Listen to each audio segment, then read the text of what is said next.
Good morning. Good morning. And what a beautiful morning this is. What a gift.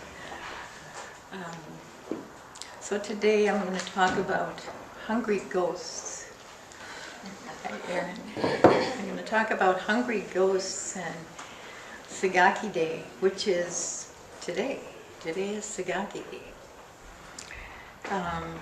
It's a time of honoring the dead and feeding the hungry ghosts, both in ourselves and in the world. So it's a time, it's in Asian countries, it's observed during the 15th day of the 7th lunar month. And it's a time period that runs from the end of July to the end of August. The meaning of Sagaki is literally feeding the hungry ghosts. And it's a celebration actually, it's not a sad time. It's a celebration. And it's meant to ease the suffering of the dead and to make sure that the hungry ghosts don't make any trouble. So that includes us. So we offer up ritualistic foods, money and entertainment, well they do in Asia, all month long. People release paper lanterns. You've heard of Oban in Japan, and we celebrate it here. We do it at Como Park in the summer. And you make these paper lanterns that you put out on rivers or lakes, and they're meant to honor the spirits of your ancestors and to guide them home, to guide the wandering spirits. So in Buddhist cosmology, the hungry ghost realm contains one of 6 classes of beings, that of those who could not take in or receive their experience while they were living. So when we can't fully embody what's coming up for us from moment to moment, when we escape that or push that away, or we're not fully embodying what's given to us in this life. And so that's the problem of those hungry ghosts. And whether we take this literally or metaphorically, it doesn't really matter in the end. When I hear about the 6 realms, I think about how we cycle through those realms all the time. From moment to moment, day to day, we move through those realms. I think of them as mind states.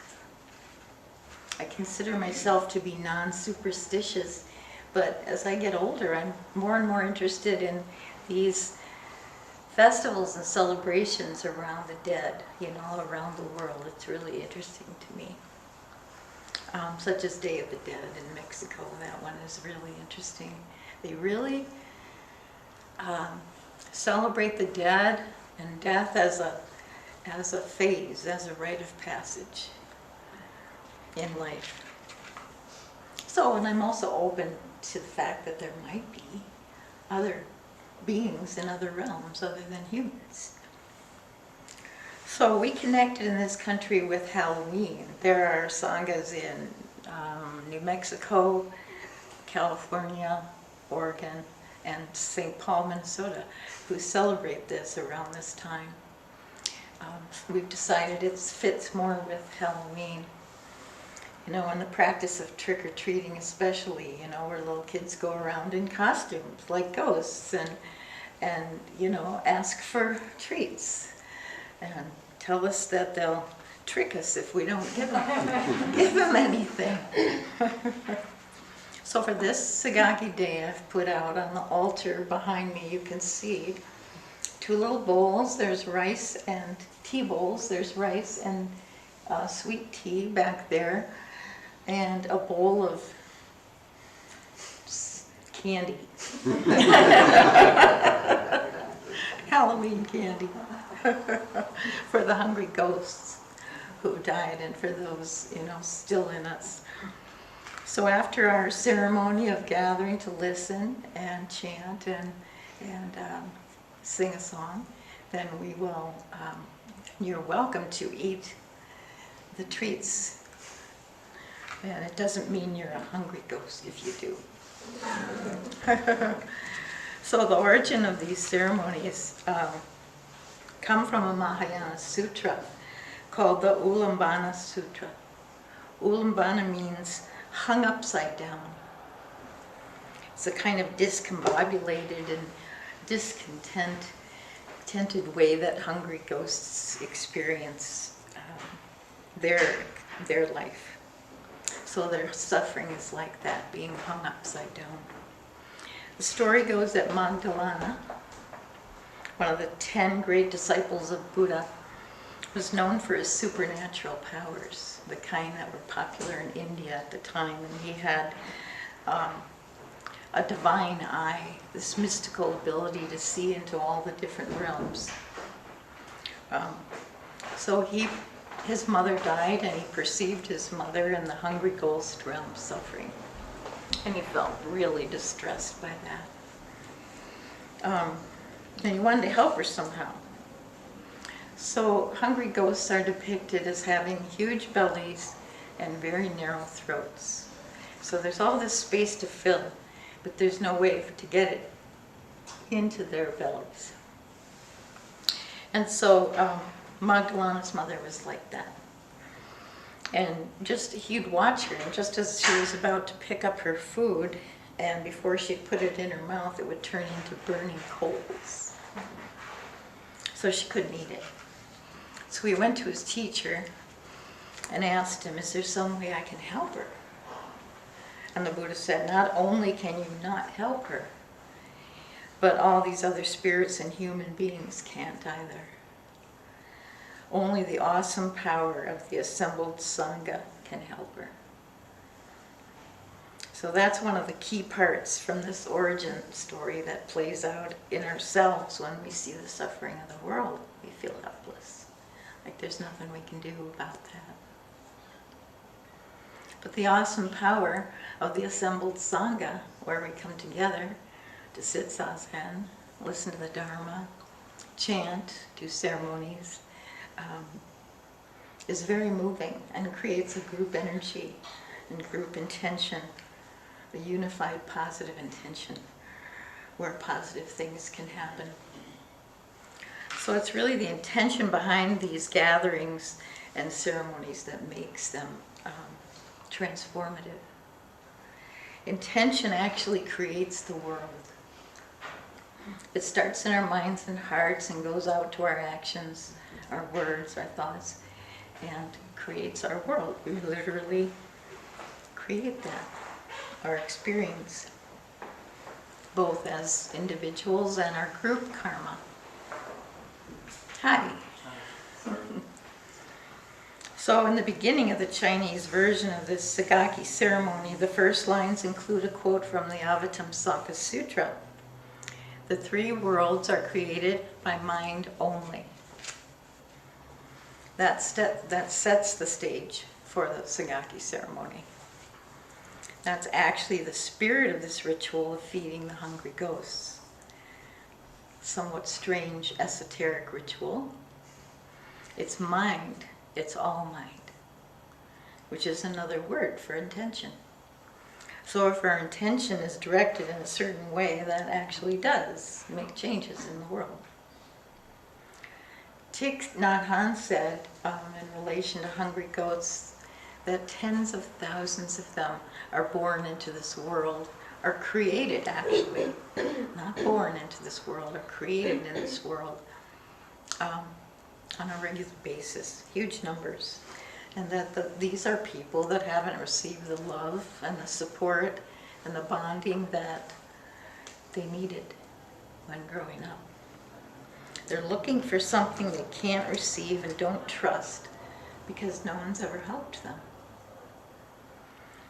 Our parents and families transmit something to us. If we're lucky, it's love and support and security. If we're not, it's anger, addiction, and there's a mixture. They might be very loving, but at the same time, really angry. or have a major addiction. Thich Nhat Hanh says when we're angry at our parents, we're angry at ourselves. He gives this practice of bringing to mind the 5-year-old child in us and sending security, sending love and compassion to that child. And then also bringing up the image of the parent as a 5-year-old child. And sending compassion to this parent, who's this angry parent or this difficult parent. So that can lead to forgiveness, which is a practice that releases us. It doesn't absolve someone else of wrongdoing, but it releases us. We become free of our anger and our reactionary feelings. And that leads to healing, to contentment and equanimity. At that time, there's no discontent, no grasping, no attachment. In that place, all involved are free, and they're empty of own being. So Sagaki is a time of remembering the dead and resolving our karmic connections with those who've died. It's an opportunity.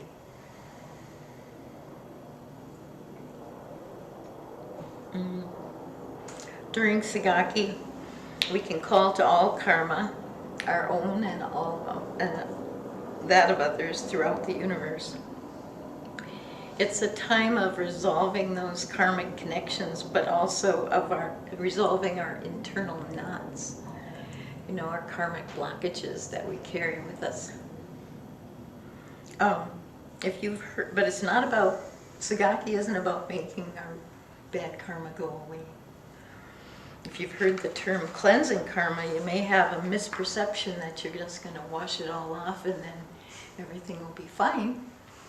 But what we really can do is to change our relationship to it, cleanse, as it were, our relationship to karma, our karma. We can come to be not deceived by it, be able to see it and not be deceived by it. We can drop our old ways of responding to it. All these things that have happened in the past are still with us in some respects, and probably will be until we die. Even when we get really old, we may have these knots still in us, but hopefully over a lifetime of practice they ease and we're able to let go of them. We can see them, we can call for them, and then we can find a way to respond to them. So hungry ghosts can't receive and accept the Dharma. They choke on it. So we give them sweet tea and treats. For people who can't appreciate or accept the Dharma, why not just give them some candy and a treat? Just give something. For an offering to be genuinely one of Dharma, it has to be given in terms that can be accepted by others. And that applies to so many situations in our daily lives. So Sagaki is a time of deep personal renewal. The altar is laid out with our offerings of food and drink, and that's an invitation to ghosts of every stripe anywhere to join us and receive the Dharma in the form of treats. So let's say we go to an impoverished country we want to share the Dharma there. Missionaries, as it were. We don't think of that very often in terms of Zen, do we? Missionaries. But actually, the Soto Zen organization in Japan sent Suzuki Roshi and Kandahiri Roshi over here to be missionaries to us poor Westerns or Westerners, middle-class Westerners. So we go over there and we want to share the Dharma, but people are hungry. So what do you think the right Dharma is to give to those people? Can anyone who studies the Dharma do that, who's not had enough to eat? Can children who go to school hungry, are they able to learn? Right, so this condition of a hungry ghost, that of not being able to receive this nourishment spiritually or to fully inhabit and receive their experiences in life, happens to all of us to some extent or another.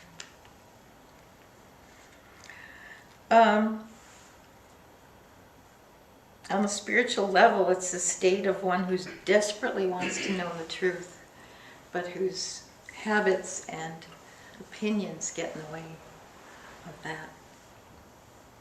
They can't stop resisting. So the Buddha's advice to Magdalena was that he should make an offering to his mother of whatever that she could accept and digest. So this was done in a ceremony in her name. The monks conducted it at their regular time of month to confess their transgressions. That was something that was done in the early sanghas. And this part of the story shows great wisdom and skillful means, upaya. Linking the offering to the time of acknowledging of karma, the Buddha built a bridge for Magdalena to the mind of repentance and forgiveness, helping him to let go of his own entanglements. According to Chinese legend, he was skilled, as I said, in the supernatural arts, and he traveled to hell directly to try to help her, to rescue her.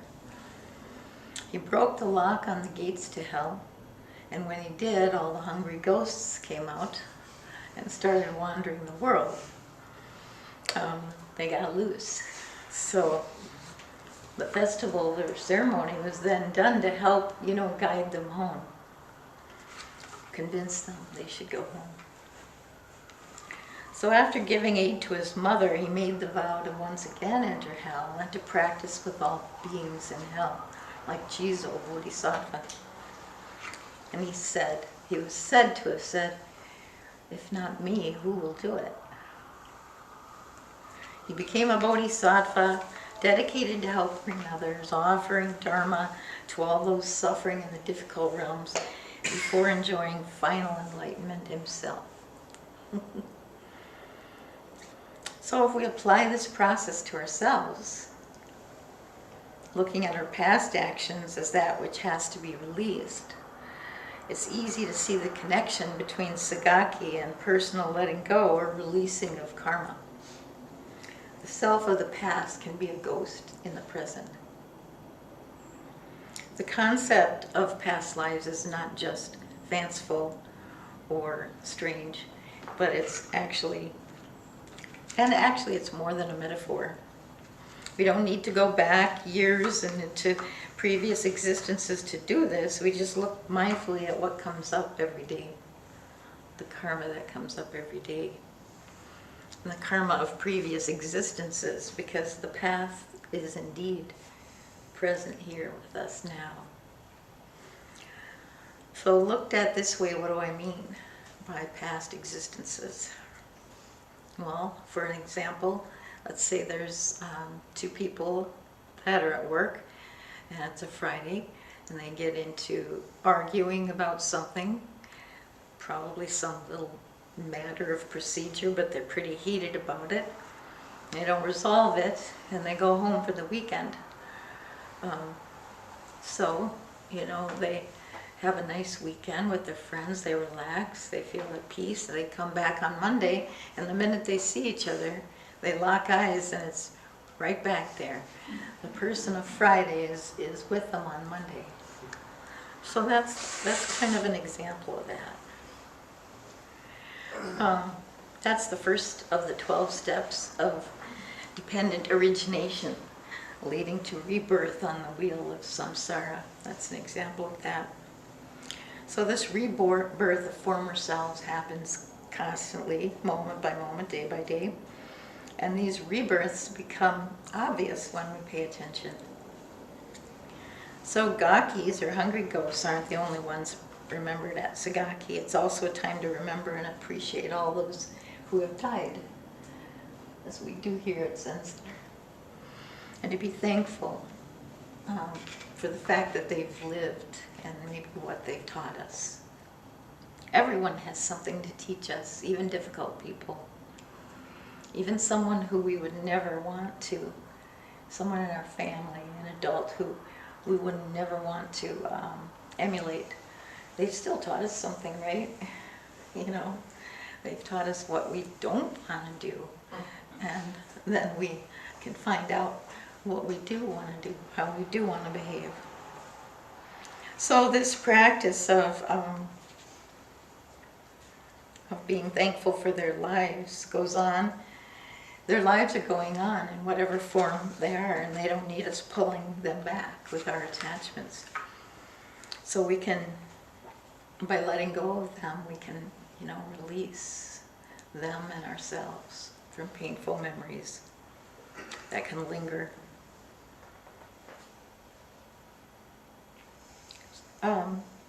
And by the way, we don't have to wait till people are dead to do that. It's not necessary to wait. We can do that while they're alive. We can do that when people are in the dying process. We can thank them. We can ask for forgiveness and forgive them. We can appreciate them. We can tell them that we love them, and that releases them.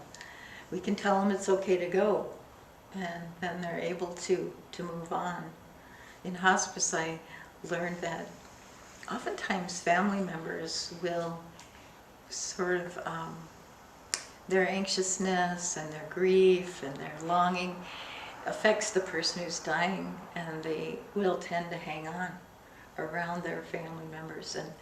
And often when the family member leaves the room to use the bathroom or get some food, that's when they choose to go, because they're not, they can feel our attachment and are clinging to them, and they're still trying to take care of us even when they're dying.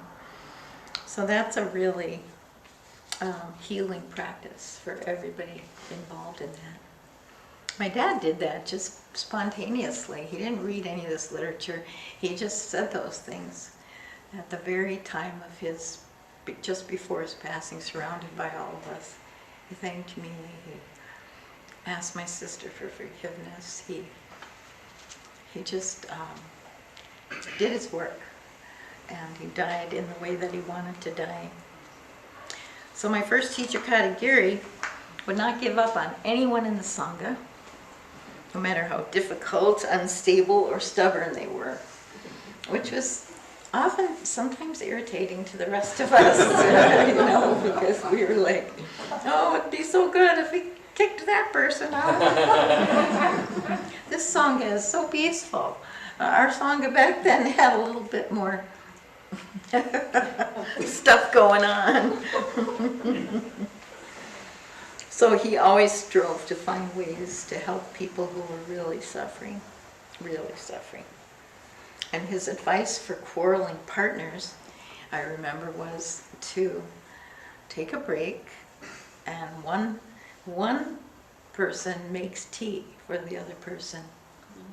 And then they sit down and just drink the tea and take a break from the argument. So I remembered that because it's really good advice. It's really good advice.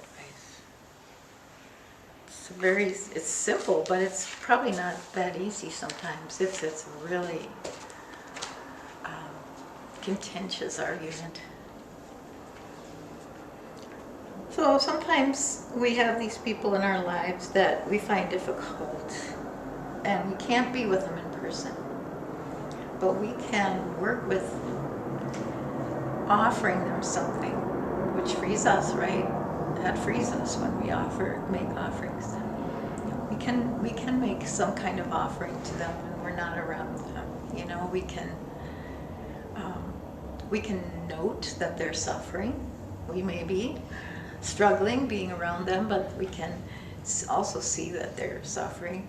We can send them loving kindness or do some kind of practice. Sometimes I've put their name on a card on my little altar at home so that I'll think of them and remind myself to send them some good energy.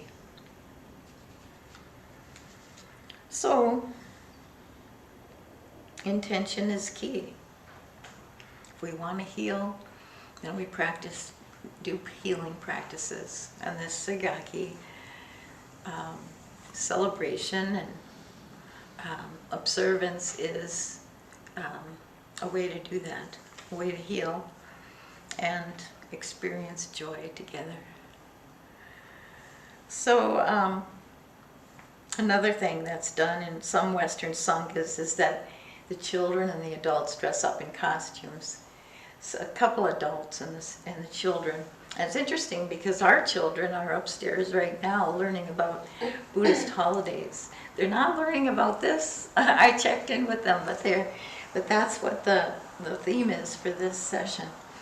And so the children dress up in costumes, and there's a couple hungry ghosts, designated hungry ghosts, and they walk into the sendo with their shoes on, and they've got instruments, and they're banging on pots, and they're ringing bells and making a lot of noise. And one of the kids will go to the hungry ghosts and ask them to take off their shoes, and then they all go up to the altar and get the treats and feed themselves. Another thing you can do if you want to do something, observe, this holiday, this Sagaki day, is you can do a fire ceremony, and they do that in Asia. You can take little pieces of paper and write down your karmic difficulties, and you can, if you don't have a fire pit in the backyard, if you do, that's great. If you don't, you can just use a candle outside and light those and let those go. I like that piece. I've done that before. The fire ceremony. So, to end today, I want to teach you a song. Oh no, gotta sing! And this song was one that Krishna Das wrote for Roshi, Bernie Glassman, who asked him to write a song for him. And he was given some words, and he went off and he said it took him about a month, and he changed some of the words, and it was cute how he explained how they texted back and forth. But this song is for the hungry ghosts, and it's on your programs, and some of you don't have programs. So I think the way that I'd like to teach you this is to do it call and response. So even if you don't have a program, you can do it. So I'm going to sing it once, and then we'll do call and response for each line, and then we'll sing it 2 more times together, okay? Okay, I learned how to open up my voice yesterday from Myo'o. Do all these strange things to get it. So this is called The Gates of Sweet Nectar. Calling out to hungry hearts everywhere through endless time. You who wander, you who thirst, I offer you this Bodhi mind.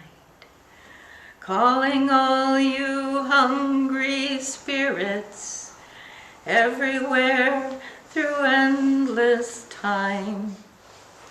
Calling out to hungry hearts, all the lost and the left behind.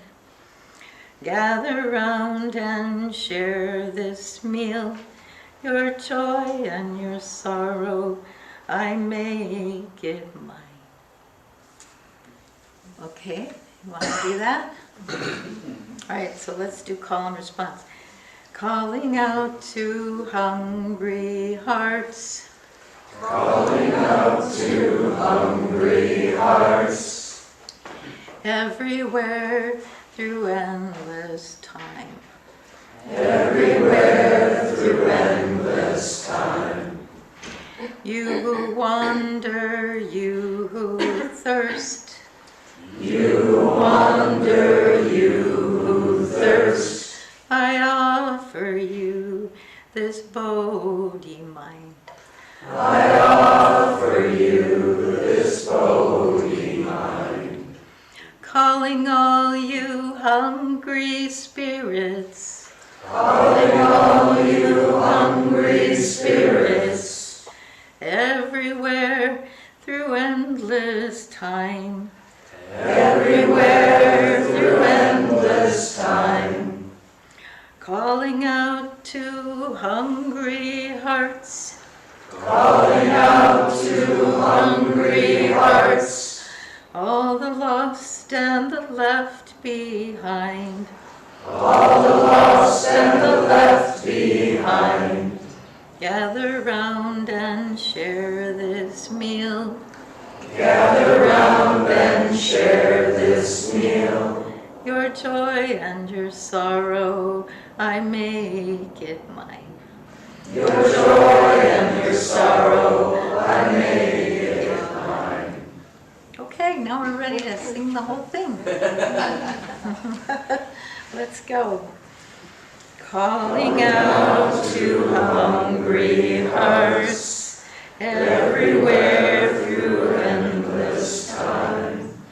You who wander, you who thirst, I offer you this Bodhi mind.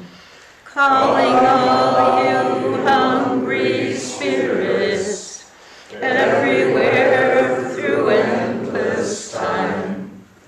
Calling out to hungry hearts, all the lost and left behind. Gather round and share this meal. Your joy and your sorrow, I make it mine. Would you like to do it one more time? Yeah. Okay, all right, let's do it one more time. Calling out to hungry hearts, everywhere through endless time. You who wander, you who thirst, I offer you this Bodhi mind. Calling all you hungry spirits, everywhere through endless time. Calling out to hungry hearts, all the lost and the left behind. Gather round and share this meal. Your joy and your sorrow, I make it mine. Oh, thank you. Thank you, thank you. Thank you. That was a nice song. You did well. So, do you have any comments or questions or comments? Songs or poems? Susan, Pat? something you said, maybe you can say it again about something that becomes a ghost. Something, it was a particular line you said that, about something becoming a ghost. Something Right. in our experience that unresolved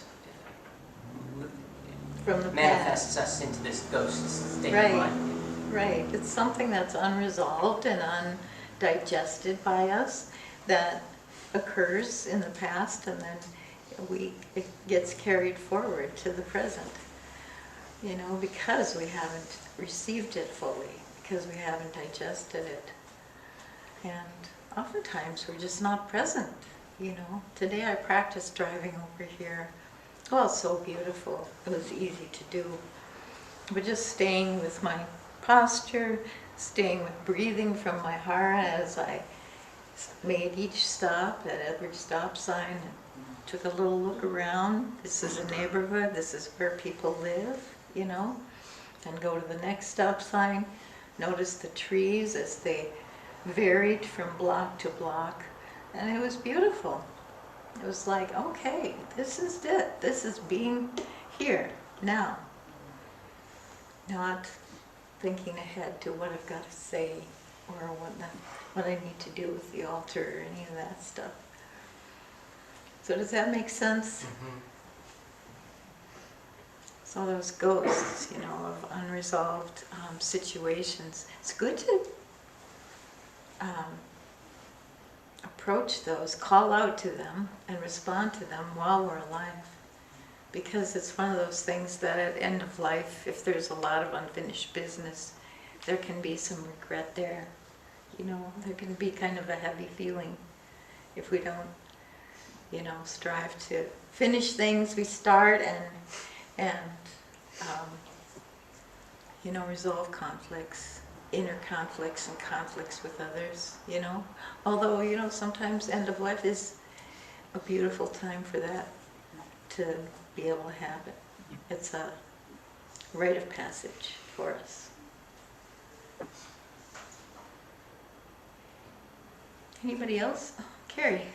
Well, Susan, thank you so much for this talk. It was just very heartfelt and wonderful information. And the Phoenix culture, part of my being is the Dia de los Muertos. And it's always a healing time for me where I have put pictures of my ancestors on my altar and decorated it with flowers, and knowing some of my ancestors who really liked tequila, putting out tequila and other beverages that they enjoyed while they were here. My mother, being the wonderful Catholic she is, said that her parents were in charge of parking in heaven. So that if I ever needed a parking spot, I could just ask Grandma and Grandpa Schmidt, and they would find parking for me. Great. And knowing too that all these people had ghosts while they were living, and that they may not have dealt with and showed up in the only way that they could at the time, knowing that in the afterlife, whatever that is, whatever that looks like, I'm not sure, that they still might have that, and Grandma and Grandpa Schmidt might not be able to find me a parking spot. But, I just appreciate this time of year and that ritual and how it shows up in many cultures. Mm-hmm. Thank you. Anyone on Zoom, the Zoom Sangha, that wants to say something? Zoom.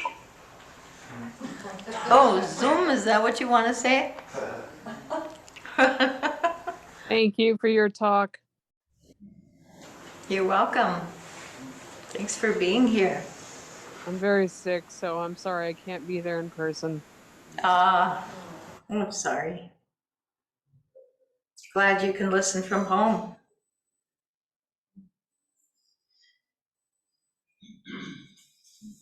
I as well.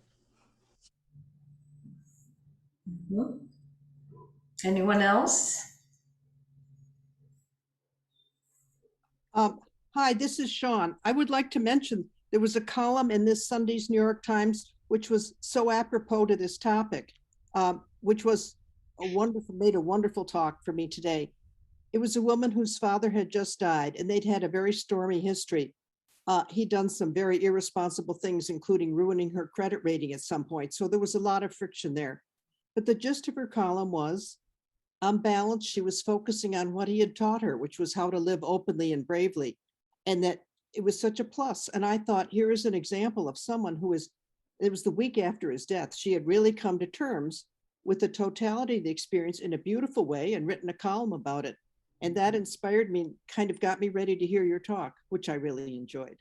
Oh, that's wonderful, Sean. Thanks for sharing that.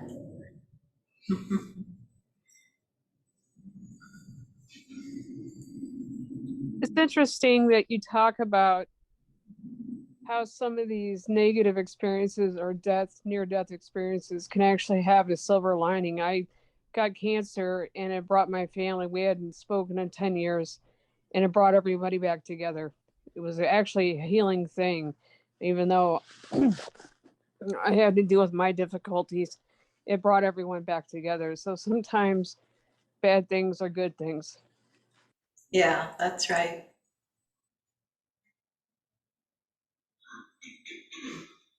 Yeah. Okay. Anybody in the room? Or are we all done? Leslie, Yeah, hi Susan, thank you for your talk. you're It was welcome. wonderful.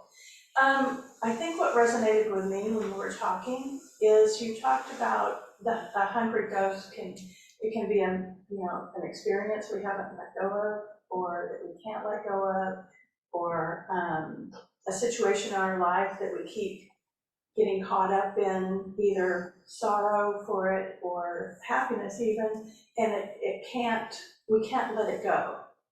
And no matter how much we try to feed it, it's not going to be satisfied.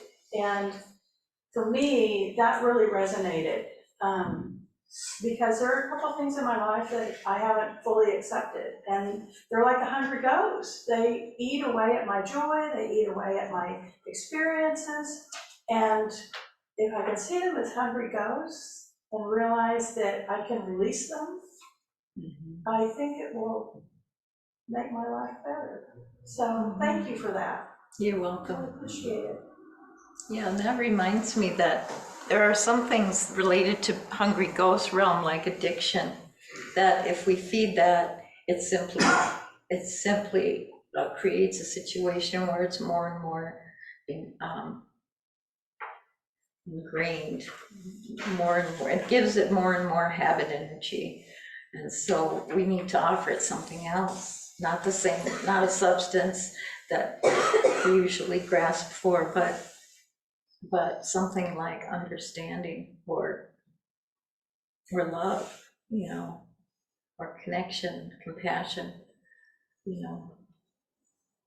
And I think in terms of the discussion about karma, if we can't really erase someone's karma. So if we see someone that we love struggling with an addiction, best thing we can do is take care of ourselves emotionally and spiritually, especially, and physically, because that situation's hard on us too. So we need to offer ourselves, nourishment. Susan, thank you so much for your talk this morning. What I was thinking about when you were talking was in my 12-step, just living with resentments and keeping them going forever. I can bring them up, from 20 years ago, and they're just fresh and juicy. I just got them right there. And to get over that, the suggestion from the Big Book of AA is to whoever it is that's got you in that spot, to really think about them and think, I hope that you have everything in your life that you need, and that you are happy, and do that for 2 weeks, whether you totally believe it or not, which I didn't.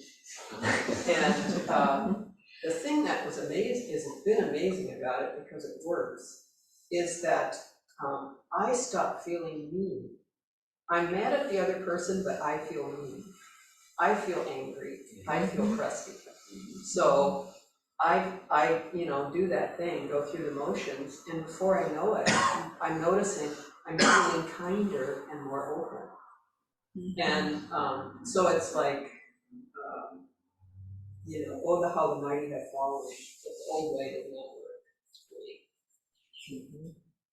Thanks for sharing that. That's a good practice, a good idea. It is. It's kind of like loving kindness practice. Yeah. Yeah, and I like that you share your own experience of how you totally didn't believe it, because that gives everyone permission to Yeah. to Because try you it. say, "Oh, Try it I knowing. really hope you have everything you best do. Yeah.